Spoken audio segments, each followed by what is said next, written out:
నేనే పోతాను వస్తువుల్లో మీరు కలుస్తారు కాబట్టి నేను ఇంకా మందిని వస్తే అందరూ కలుస్తారు అందరూ మరి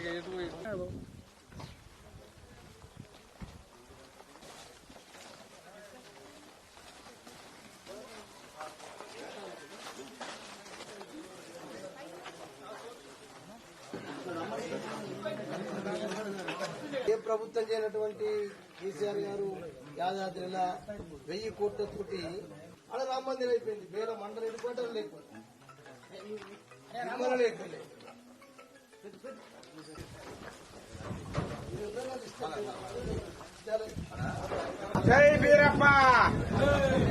అస్తంగానే అప్పటిదాకా మనం బతుకులని ఆగమవుతాయి కదా. నువ్వు డైరెక్ట్ ఢిల్లీ నుంచి నిధులు తెస్తాను చెప్పినావు.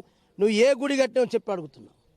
నువ్వు రాముని పేరు చెప్పి ఓట్లు అడుగుతావు కదా, నువ్వు హిందువునని చెప్పి ఓట్లు అడుగుతావు కదా. పాయల్ శంకర్ గారు నువ్వు ఏ గుడి కట్టినావు 10 ఏళ్ళ ముందు?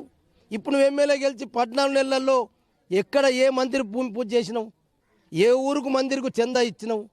కానీ నువ్వు ఎవరికి చందా అయ్యావు?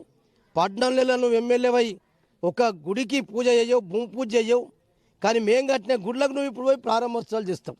చేసుకో, నేను ప్రజలు గెలిపించిండ్రు, దాన్ని మేము శిరసా వహిస్తాం.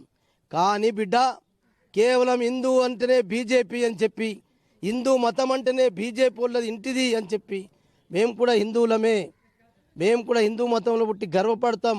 కానీ మన మతం ఎంత గొప్పదో నువ్వు ప్రచారం చేసుకో. కానీ వేరే మతాల గురించి కించపరచకు, వేరే మతాలు కూడా వాళ్ళని కూడా ఈర్ష్యపడకు. అందుకే మా కేసీఆర్ గారు హిందూ ముస్లిం సిక్ ఈసాయి ఒక్కటని చెప్పిండు. కాబట్టి నేను ప్రజలకు ఇప్పుడు తెలియజేస్తున్నా, ఇలా భారతీయ జనతా పార్టీ ఎమ్మెల్యే గెలిచిండు, ఎంపీ గెలిచిండు, ఎన్ని మందిరాలు కడతారో చూద్దాం.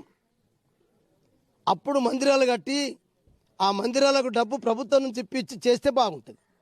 ఏ రాష్ట్రంలో ఏ ప్రభుత్వం డబ్బు మందిరాల కొరకు ఇయ్యలే. కానీ మన కేసీఆర్ గారు ఒక గొప్ప హిందూ ధర్మము, మందిరాలు కట్టిస్తే భక్తి చేస్తారు, భక్తి మార్గంలో ప్రజలు మంచి మార్గంలో ఉండటానికి అవకాశం ఉంటుంది.